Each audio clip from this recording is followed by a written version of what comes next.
Meu nome é Ovidio Filho, sou professor de equações diferenciais ordinárias e professor no IGM, Instituto Goiano de Matemática. Nossa aula do dia 4 de abril envolve esses temas. Nós temos uma aula 8, que é um EDO de segunda ordem com coeficientes constantes. Depois vamos falar sobre aplicações de EDO no sistema massa-mola.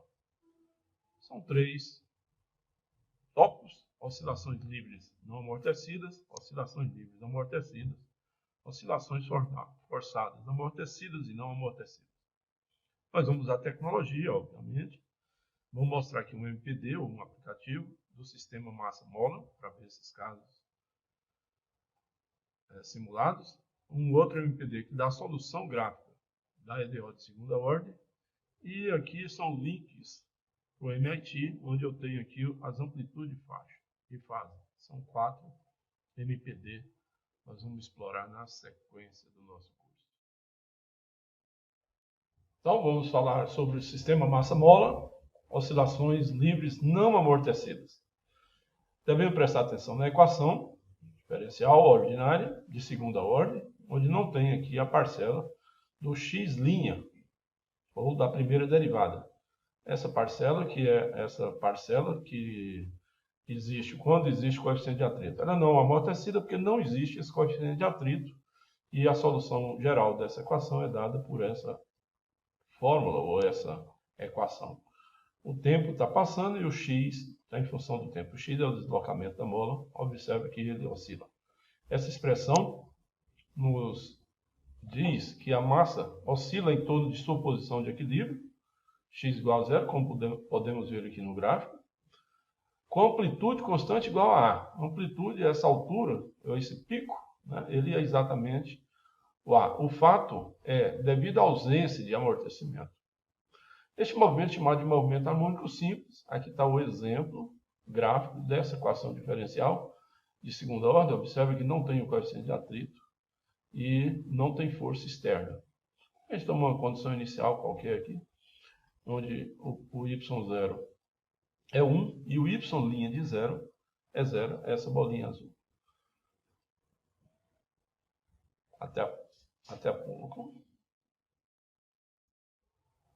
As oscilações livres amortecidas, já aparece aqui aquela parcela onde tem o gama, que é o coeficiente de atrito, onde está inserida a mola. Eles são números positivos e a equação fica completa, mais homogênea. Não tem força externa, por isso que é livre, e amortecida porque tem um coeficiente de atrito. Nesse caso, nós vamos associar essa equação diferencial um polinômio do segundo grau e olhando o discriminante dele, que é na forma de Bhaskara, é o delta ao quadrado, o gama ao quadrado, menos 4 vezes a massa vezes a constante da mola. Nós devemos considerar 3 casos. O primeiro, as oscilações livres superamortecidas, o delta é positivo. Nesse caso, como o gama é relativamente grande, estamos lidando com uma forte resistência comparado com uma mola relativamente fraca, ou a uma massa muito pequena. Uma solução geral é dessa forma, como a gente já viu em aulas anteriores. Portanto, se o x tende a zero, ou a oscilação tende a sumir, quando o tempo tende a infinito. Nos exercícios, veremos que isso ocorre sem que o corpo oscile em torno da posição de equilíbrio, como nós vemos nesse gráfico. Então, eu tenho aqui uma exponencial decrescente, ela não oscila. E isso nós chamamos de oscilações livres superamortecidas, que são equações diferenciais dessa forma. Esse padrão vai permanecer e nós temos esse exemplo, onde eu tenho aqui o coeficiente de atrito 2 e a constante da mola meio. E a gente satisfaz, então, a definição que o 2 ao quadrado menos 4 vezes 1, que é a massa da mola, vezes meio, é um número positivo. As oscilações criticamente amortecidas, quando o delta é igual a zero, tem essa fórmula aqui na solução da EDO. E como essa parcela e elevada a menos gama sobre 2 vezes a massa vezes o tempo é positiva, e o K1 mais K2T intercepta o eixo X no máximo uma vez, isso é um padrão desse tipo de oscilação. nós vemos que o corpo passa por sua posição de equilíbrio no máximo uma vez. Além disso, se x tende a zero, x é a oscilação da mola, quando o tempo é infinito. Observe que o gráfico está falando isso. Ainda que o comportamento do movimento, neste caso, se pareça com o do superamortecido, aquele que não cortava o eixo x. Vemos que qualquer pequeno decréscimo na constante gama, que é o coeficiente de atrito, nos leva ao próximo caso. Aqui nós temos um exemplo, aqui o delta é b ao quadrado menos 4ac, ou o gama ao quadrado 4 menos 4 vezes 1 vezes 4 dá zero, e eu tenho então aquele comportamento comentado anteriormente. Ele corta aqui uma vez e vai para zero de baixo para cima, ou seja, a mola desce e depois ela sobe, mas não passa mais no equilíbrio.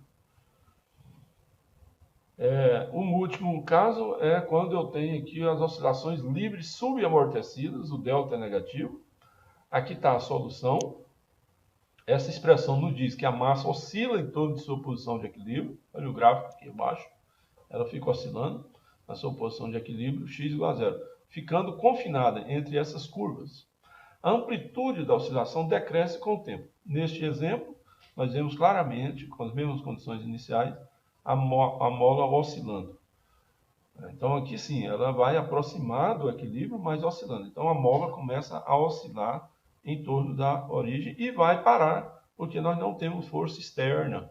Os nossos movimentos aqui as oscilações são livres, não tem força externa, é zero, a EDO é homogênea. Vamos para o terceiro caso. Voltando aqui ao caso terceiro, sistema massa-mola, as oscilações forçadas, amortecidas e não amortecidas. Inicialmente, as oscilações forçadas não amortecidas, a equação é essa, observa que não tem a parcela onde está o coeficiente de atrito, por isso que é não amortecida. Então eu tenho aqui, não tem então a primeira derivada na equação. Essa força que aparece aqui é que faz ela ser forçada, é uma força externa, é uma energia externa que vai fazer parte agora do nosso problema. É claro que, do ponto de vista matemático, a equação sofreu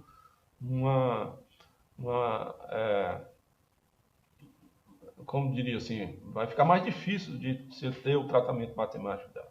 Bem, nesse caso, a solução geral do problema não homogêneo é dado assim. A solução geral dessa EDO. Aqui nós podemos ver uma parcela, uma parte, aqui, que é, quando aqui é zero, ou seja, dá uma solução da equação homogênea associada a esse valor. E essa outra aqui, ó, essa última, é a solução que aparece a mais quando acrescenta, porque agora ela não é mais homogênea, uma forçada. Então, aparece necessariamente essa parcela. Essa solução do caso homogêneo, são chamadas transientes. Como eu escrevi aqui, como o W está perto de W0, o termo, esse termo oscila muito lentamente. Além disso, nós podemos interpretar o x de t, as oscilações, como tendo uma oscilação rápida com uma amplitude periódica que varia lentamente. Nessa circunstância, tem um fenômeno de batimentos. É o que nós chamamos de batimentos.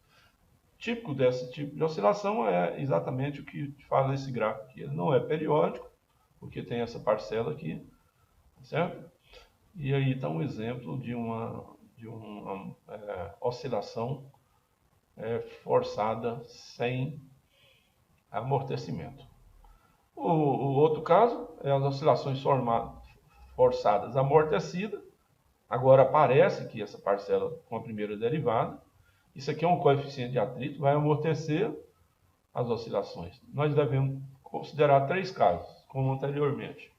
Quando o delta é positivo, eu tenho a solução aqui da parte da solução homogênea. Eu considero que primeiro zero, eu tenho aquela solução da parte homogênea associada.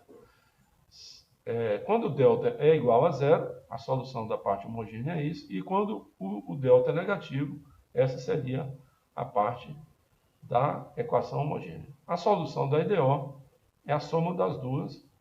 Nós estamos aqui no caso. Quando essa XH tende a zero, porque ela é chamada transiente, né? Chamada transiente, isso desaparece com o tempo.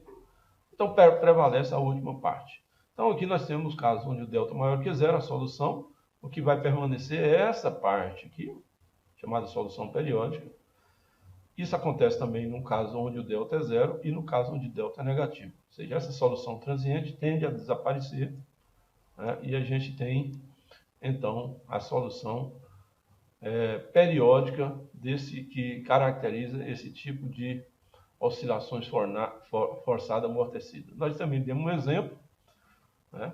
Essa solução que permanece é chamada de periódica, estacionária. Ela é a solução que permanece após o desaparecimento da transiente, que é da homogênea associada. Aqui está um EDO completo, o coeficiente de atrito é 2. Aqui o coeficiente da mola é 1,5. Né? E a gente tem aqui como que é o comportamento da mola. Ela vai desaparecer. Observe que no início ela não é periódica, a solução transiente desaparece e aí fica a solução periódica, que é essa parcela da segunda parte, digamos assim, da solução das equações. Ok, falamos sobre as oscilações, os vários tipos de oscilações, e espero que tenha contribuído. Vamos para a próxima aula. Até a próxima aula. Eu sou o professor Ovídio Filho, professor de equações diferenciais e professor no IGM, Instituto Goiano de Matemática. Até a próxima.